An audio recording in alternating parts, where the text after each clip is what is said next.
Everyone, welcome back to my new blog. চলে এসেছি সকাল সকাল একটা নতুন ব্লগ নিয়ে। ওয়েদারটা আজকে মেঘলা মেঘলা। দেখো, এদিকে আমি সকালবেলায় উঠে ঘরটার ঝাড়ু টাড়ু দিয়ে রান্না করতে বসে গেছি। এখানে তরকারি সমস্তটা কেটে নিয়েছি। আর এই যে দেখো, বাইরের ওয়েদারটা দেখছো, একটু অন্ধকার অন্ধকার, রোদ ওঠেনি।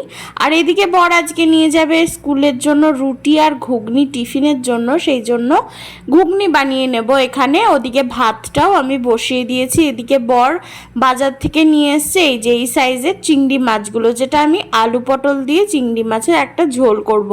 আজকে একটাই তরকারি করব। আসলে দুজনের হলে কি বলতো, বেশি রান্না করতে ভালোও লাগে না, আর এক তরকারিতেই হয়ে যায়, এক দুই তরকারি হলেই।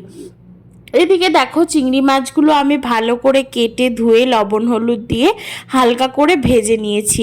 আজকাল তরকারিতে একটু বেশি একটু কম তেল মশলা ব্যবহার করছি, যেহেতু আজকাল হালকা পাতলা একটু ডায়েটের মধ্যে আছি আমি, সেই জন্য তোমরা তরকারিটা দেখেই বুঝতে পারছো কতটা হালকা পাতলা করছি।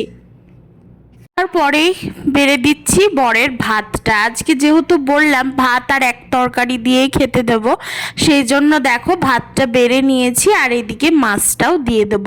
ও কিন্তু চিংড়ি মাছ খেতে খুবই ভালোবাসে। তারপরে ও স্কুলে বেরিয়ে যাওয়ার পর আমি এদিকে আমার মর্নিং ড্রিঙ্কটা বানিয়ে নিচ্ছি। এখানে আদা আর দারচিনির একটা ড্রিঙ্ক।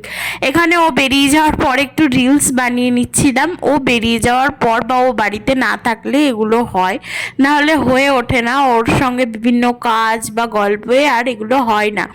তারপরেই করে নিয়েছি ব্রেকফাস্ট। এখানে ভেজিটেবলস আর বাদাম আর নিয়েছি ডিম সিদ্ধ।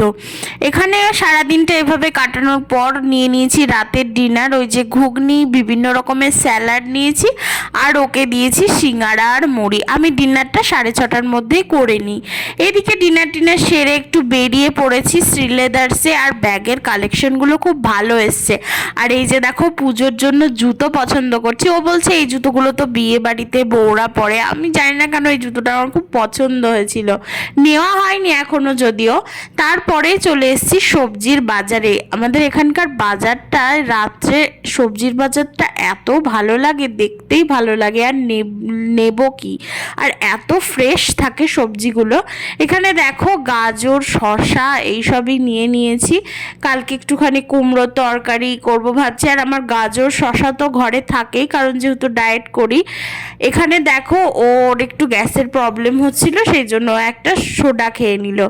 এখানে ট্রেন দাঁড়িয়ে আছে, এই সময়গুলো কাটাতে খুব ভালো লাগে। বাড়ি এসে ওকে যেহেতু দুটো রুটি করতে হবে, সেই জন্য ওর জন্য একটু রুমালি রুটি কিনে নিয়েছিলাম, আর সকালের তরকারি দিয়ে ডিনারটা সেরেছি। এখানে দেখো, একটা স্পেশাল ড্রিঙ্ক বানাবো। এটা ওয়েট লস প্লাস হজমে ভীষণভাবে সাহায্য করে। এখানে রয়েছে জোয়ান, মেথি, মৌরি আর জিরে। এগুলো জাস্ট হালকা একটু রোস্ট করে নিয়ে মানে গুঁড়ো করে নিয়ে 1/2 চামচ গরম জলে গুলে খেলে তোমার যেরকম ডাইজেশন সিস্টেমটা ভালো থাকবে, তেমনই ওয়েট লসেও সাহায্য করবে। দেখো, এখানে পাউডারটা রেডি হয়ে গেছে। খুব বেশি মিহি পাউডার আমি করিনি, একটুখানি গোটা গোটাও রেখেছি।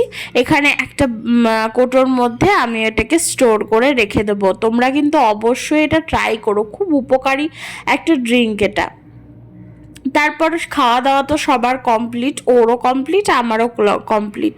সেই জন্য রাত্রে শোয়ার আগে এই ড্রিঙ্কটা আমি খাবো। জাস্ট হালকা গরম জল করে নিয়েছি এখানে।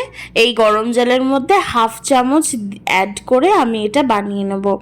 ওকেও 1 গ্লাস দিয়েছি, আর আমিও 1 গ্লাস খেয়েছি। যেহেতু ওরও একটু গ্যাসের সমস্যা রয়েছে, আমি খাচ্ছি মেন ওয়েট লসের জন্য, আর ওকে দেবো গ্যাসের জন্য, তাই দুজনেরই কাজ হয়ে যাবে। এখানে দেখো, একদম 1/2 চামচ নিয়েছি, খুব বেশি নিলে আবার সেটা ঠিক না। 1/2 চামচ নিয়েছি, 1 গ্লাস গরম জলের মধ্যে গুলে জাস্ট খেয়ে নেবো। খুব একটা খারাপ লাগে তা না, মেথির জন্য হালকা একটু তেতো তেতো লাগে, কিন্তু বেশ ভালো। আচ্ছা, এই ব্লগটা আমি এখানেই শেষ করছি, পরের ব্লগের জন্য ওয়েট করো।